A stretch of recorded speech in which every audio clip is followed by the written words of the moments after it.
गुरुजी, निष्ठा और जिद में क्या फर्क है और निष्ठा और जिद का सारांश क्या है? जी, उत्तम प्रश्न है, ठीक है ना, ये उत्तम प्रश्न है। देखो, जिद्दी क्या है और निष्ठा क्या है, कई बार हम इसको समझ नहीं पाते। निष्ठा की जगह है जिद्दी करने लग जाते हैं, और जिद्दी को, निष्ठा को हम जिद्दी समझते हैं और जिद्दी को केवल निष्ठा समझते हैं। ये भूल हो जाती है। देखो, इसको सूत्रात्मक रूप से मैं आपको उत्तर दूंगा। जो निश्चय, जो निर्णय भगवत सन्मुख होने के लिए सहायक है, वो हमारी जीवन की निष्ठा है। समझ भाई? और जो निश्चय, जो निर्णय, जो पक्का विचार भगवत से, भगवान से विमुख करा दे, सांसारिक की विषयासक्त में हमको प्रवृत्त करा दे और अहंकार ममता को पृष्ठ करा दे, बढ़ा दे, वो है जिद्दी। जैसे किसी व्यक्ति ने कहा, कुछ भी हो जाए, चाहे मर जाऊं, चाहे कुछ भी हो जाए, मैं उनको मार के ही छोड़ूंगा, इनको देख लूंगा, अवश्य बदला लूंगा। ये है जिद्दी, ये ही जिद्दी।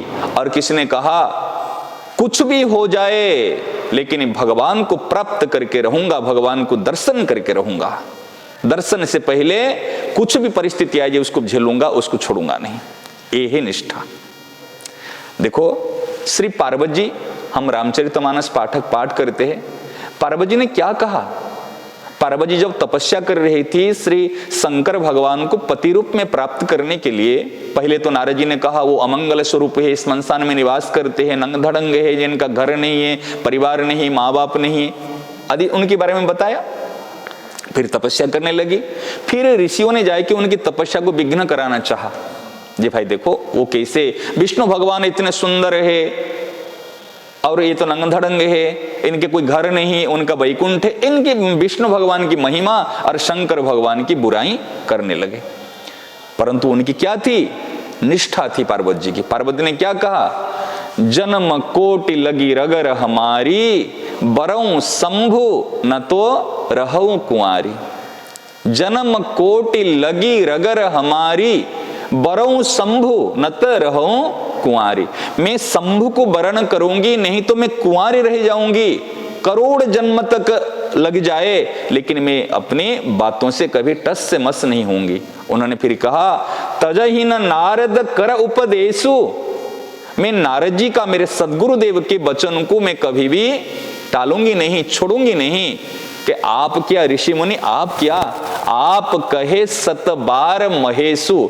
जो जिनको पति रूप में प्राप्त करना चाहती है, जो जीवन का लक्ष्य है, जीवन की सफलता है, अगर उनको प्राप्त करना चाहती है, अगर 100 बार वो कह दे तो फिर मैं उनकी बात को नहीं मानूंगी, उनके वचन को नहीं मानूंगी। मेरे सदगुरुदेव वैद्य है, सदगुरुदेव की वाणी पर विश्वास करना ये मेरे मूल धर्म है। तो ये क्या है? इसको कहेंगे जिद्दी। कहेंगे देखो ये जड़ है, पहाड़ तो हिमालय उनके पिता है, और हिमालय जैसे जड़ है, उनकी बुद्धि भी ऐसे जड़ है। अगर हम इनको कहा जाए ये क्या है? ये जड़ता नहीं है, ये है निष्ठा। प्राण जाय पर वचन न जाई, रघुकुल रीति सदा चली आई। प्राण जाय पर वचन न जाई, ये जिद्दी नहीं है, ये है निष्ठा।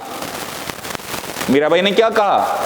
ऐसे बर को क्यों बरूं जो जन्मे और मर जाए, बर बरिए श्री गोपाल जो अमर चूड़ हो जाए। ये क्या है? ये जिद्दी है क्या? ये है निष्ठा। ठीक है ना?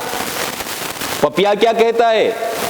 भले प्राण चले जाए। एक सबर था, सबर समझते जो व्याध, एक पपिया गंगा किनारे के वृक्ष में बैठा हुआ था और एक व्याध ने उनको बाण चलाया। उस बाण लगते ही उन्होंने गंगा जी में गिरा। पपिया ने गिरते ही उन्होंने चोंच को ऊपर कर लिया कि प्राण चले जाए लेकिन गंगा जल मेरे चोंच में ना आ जाए। पपिया को सब लोग समझा रहे थे, पक्षी समाज, गरुड़ जी आजी, अरे गरुड़ रहे पक्षियों में राजा, वो कहते तू क्या ये ऋषि मुनियों से तो क्या बड़े बन गया ऐसे? सब लोग गंगा जल पान करते हैं, यमुना जल पान करते, पवित्र नदियों में स्नान करते हैं, तो क्यों पान नहीं कर रहे, क्यों पीऊ पीऊ कर रहे हैं? वो कह रहे देखो गंगा जल भले किसके लिए पवित्र हो, लेकिन मेरे जीवन में केवल पान करूंगा तो केवल स्वाति नक्षत्र की बूंद का जल को पान करूंगा, इसके अलावा कुछ नहीं। तो ये क्या उनकी जिद्दी है? ना उनकी निष्ठा है, जिद्दी नहीं है। आप देखो परशुराम जी महाराज, कितने बताऊं शास्त्र में है जिद्दी और निष्ठा में बहुत सारी बातें हैं।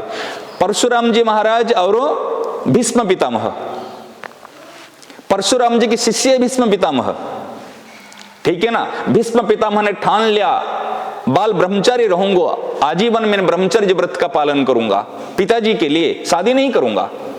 क्यों? शादी करने से फिर वंश होगा, फिर होगा पिताजी की प्रसन्न, ये जो सत्यवती के साथ में शादी किए थे तो फिर वो नहीं होगा। तो उन्होंने कहा मैं आजीवन ब्रह्मचारी रहूंगा।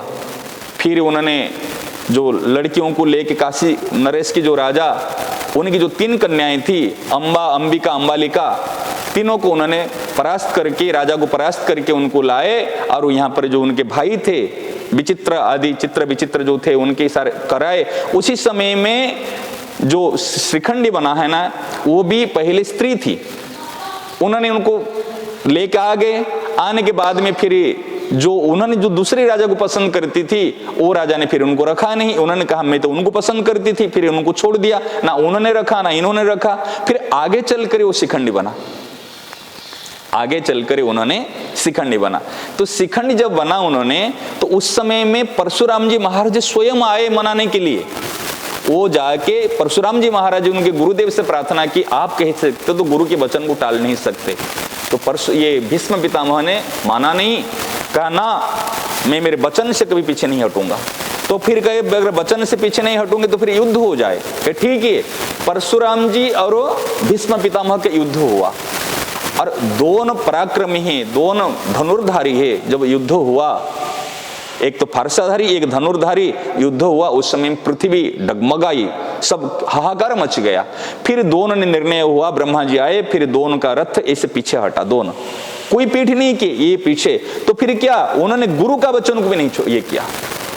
तो जो निष्ठा होती है, स्वयं भगवान भी कह दिए, पार्वती माता ने स्वयं भगवान की बात को भी टाल दी कि आप कहे 7 बार महेशु। आज परशुराम जी महाराज भीष्म पितामह ने गुरु के वचन को भी टाल दिए। क्यों?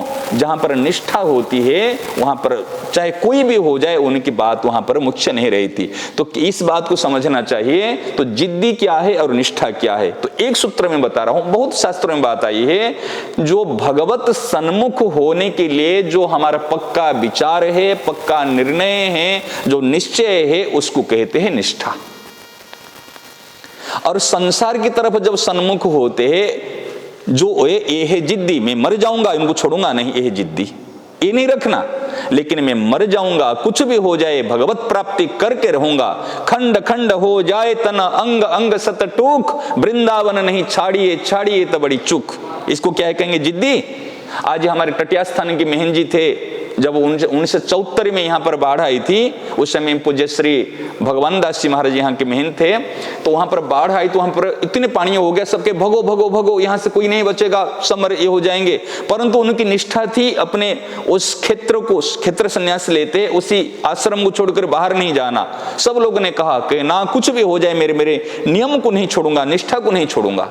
तो उन्होंने क्या किया, यमुना जी आई, चरण स्पर्श करके उसी स्थान से नीचे चली गई। ये होती है निष्ठा। जो अपने निष्ठा में कायम रहता है, भगवान को, संतों को, कहते हैं ना, आज प्रकृति को, आज सबको भी झुकना पड़ जाएगा। क्यों? निष्ठा में इतनी ताकत है। और जो मूल बात बता रहे, कई लोग कहते हैं कृपा होगी तब वृंदावन धाम आएंगे, कृपा होगी तो भजन करेंगे। अरे भैया, ये वास्तव में जैसे बताए ना, कृपा कब नहीं है? माता पिता की कृपा। अगर आपके पर माता पिता की कृपा 24 घंटे है, सब दिन है, सब समय में है, क्या भगवान की कृपा नहीं है? कृपा होगी तब वृंदावन धाम आओगे, कृपा होगी तब भजन करोगे। अगर आपकी गोद में बच्चे को आने के लिए क्या ज्योतिष को पूछते, तिथि मुहूर्त देखो, मैं बच्चे को कब गोद में लूंगी, मैं कब उनको दूध पिलाऊंगी, कभी सोचते हैं क्या? सब समय में मां का गोद आपके लिए खाली है। इस प्रकार वृंदावन धाम सब समय में, किसी भी समय में आ सकते। इसके लिए कृपा की जरूरत नहीं है, आपकी निष्ठा की जरूरत है, आपका पक्का निश्चय की जरूरत है। जब निष्ठा हो जाएगी, जब निश्चय हो जाएगी, कृपा आपकी पीछा करेगी। आपको एक ये नई बात सुनने को मिलेगी, कृपा बड़ी नहीं है, आपकी निष्ठा बड़ी है। निष्ठा के पीछे पीछे कृपा चलती है, कृपा के पीछे पीछे निष्ठा नहीं चलती। बात समझ में आई ना? निष्ठा की पीछे पीछे कृपा चलती है, कृपा के पीछे पीछे निष्ठा नहीं है। भगवत कृपा तो है, लेकिन जो व्यक्ति ठान लेता है, जो साधक ठान लेता है मैं भगवत प्राप्ति करके ही छोड़ूंगा, मैं साधन करके ही छोड़ूंगा, तो फिर क्या कृपा नहीं होगी? अरे कृपा कब नहीं है?